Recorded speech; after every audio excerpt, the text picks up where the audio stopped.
Students, welcome back to my channel. আমি দেবাঞ্জনা ঘোষাল। তোমরা দেখছো আমার সাথে তোমাদের নিজেদের channel Shikshamarg education and computer centre.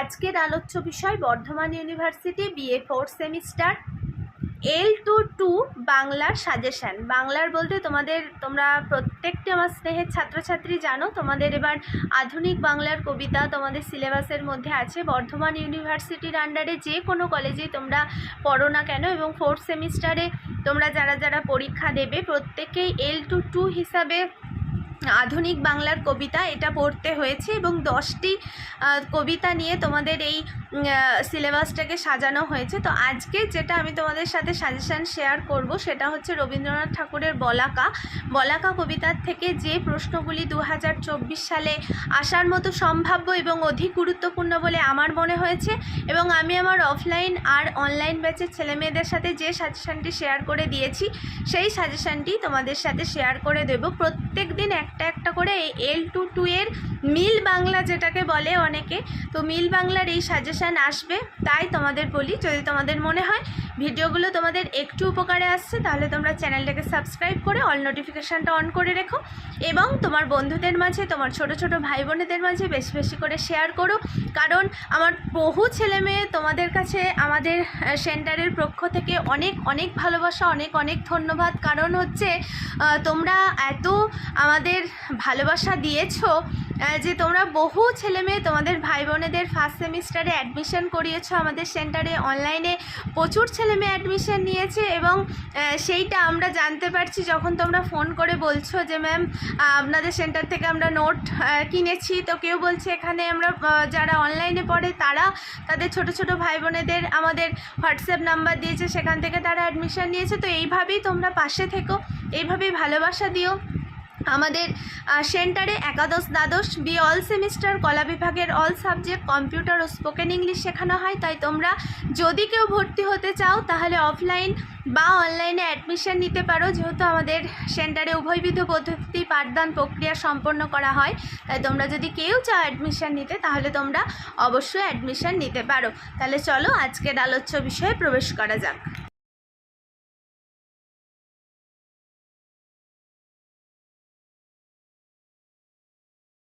আচ্ছা দেখো, তো BA 4th সেমিস্টার বেঙ্গলি মিল বা L22 যেটা তোমাদের আধুনিক বাংলার কবিতা তোমাদের সিলেবাসের মধ্যে আছে এবং সেখানে 10টি কবিতা তোমাদের এবারের পাঠ্য। তো সেখান থেকেই বলাকা যে কবিতাটি আছে তারই সাজেশান 2024 সালের জন্য যে প্রশ্নগুলি বর্ধমান ইউনিভার্সিটির আন্ডারে সমস্ত কলেজে আসার মতো সম্ভাব্য গুরুত্বপূর্ণ সেই প্রশ্নেরই সাজেশান বলাকা থেকে দেওয়া হয়েছে। এবং তোমরা জানো এই প্রশ্নের যে পেপার সেটা MCQ বেসিসে হবে।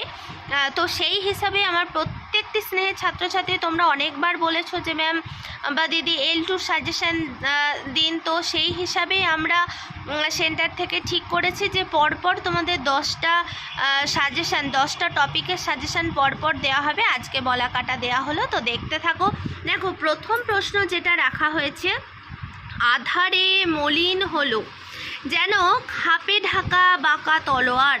এখানে বাঁকা তলোয়ারের সাথে কাকে তুলনা করা হয়েছে? 2 নম্বরের প্রশ্ন, বলাকা শব্দের অর্থ কী? 3 নম্বরের প্রশ্ন, বলাকা কবিতাটিতে ধ্রুবপদটি কী? 4 নম্বরের প্রশ্ন, বলাকা কবিতাটি রবীন্দ্রনাথের কোন দৃষ্টিভঙ্গি প্রকাশিত হয়েছে? 5 নম্বরের প্রশ্ন, অন্ধকার গিরিতট তলে দেউদার তরু সারে সারে। এই দেউদার তরু বলতে কি বোঝানো হয়েছে? 6 নম্বরের প্রশ্ন, বলাকা কবিতায় কোন তত্ত্বের আরোপ করা হয়েছে? 7 নম্বরের প্রশ্ন, বলাকা কাব্যের প্রথম কবিতাটির নাম কি? 8 নম্বরের প্রশ্ন, বলাকা কবিতায় হংস বলাকা শব্দটি কতবার উচ্চারিত হয়েছে? 9 নম্বরের প্রশ্ন, রবীন্দ্রনাথের মতে জীবনের ধর্ম কি? 10 নম্বরের প্রশ্ন, ঝিলমের স্রোতটি কেমন ছিল? 11 নম্বরের প্রশ্ন, ঝিলমের কালো জলে তারার প্রতিবিম্ব দেখে কবির কি মনে হয়েছে? 12 নম্বরের প্রশ্ন, হংস বলাকাদের উড়ে যাওয়ার শব্দ শুনে কবির কি মনে হয়েছে? 13 নম্বরের প্রশ্ন, হংস বলাকার শব্দে পর্বত ও তরু শ্রেণী কি হতে চেয়েছিল? 14 নম্বরের প্রশ্ন, কবি কাদের জন্য জলে স্থলে পাখার উদ্দাম চঞ্চল শব্দ শুনতে পাচ্ছেন? 15 নম্বরের প্রশ্ন, বলাকা কবিতাটিতে কোন কাব্যের অন্তর্ভুক্ত? কবিতাটি কোন কাব্যের অন্তর্ভুক্ত? 16 নম্বরের প্রশ্ন, বলাকা কবিতাটি কবে রচিত হয়? 17 নম্বরের প্রশ্ন, এই কবিতাটি লেখার সময় রবীন্দ্রনাথ ঠাকুর কোথায় থাকতেন? 18 নম্বরের প্রশ্ন, বলাকা কবিতাটি কবে কোন পত্রিকায় প্রকাশিত হয়? 19 নম্বরের প্রশ্ন, বলাকা কাব্যের কত সংখ্যক কবিতা? 20 নম্বরের প্রশ্ন, বলাকা কবিতাটিতে কটি পংক্তি এবং কটি স্তবক আছে?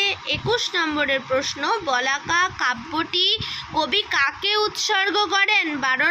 22 নম্বরের প্রশ্ন, বলাকা কবিতাটি কোন ছন্দে রচিত? অর্থাৎ তোমরা বলাকা থেকে এল টু মিল বাংলার বলাকা থেকে তোমরা এই 22টা প্রশ্ন খুব ভালো করে যেও। এছাড়াও যদি তোমরা সব স্তবক ধরে পড়ো তাহলে তো তোমরা সবটাই আশা করছি কভার করতে পারবে। যারা সবটা পড়তে পারোনি তাদের উদ্দেশ্যে বলছি, বা যারা বারবার সাজেশান চাইছিলে সেই সমস্ত ছেলেমেয়েদের উদ্দেশ্যে বলছি, তোমরা এই 22টা প্রশ্ন বলাকা থেকে করে যেও। অবশ্যই তোমরা সাফল্য পাবে। প্রত্যেকে ভালো থেকো এবং সুস্থ থেকো।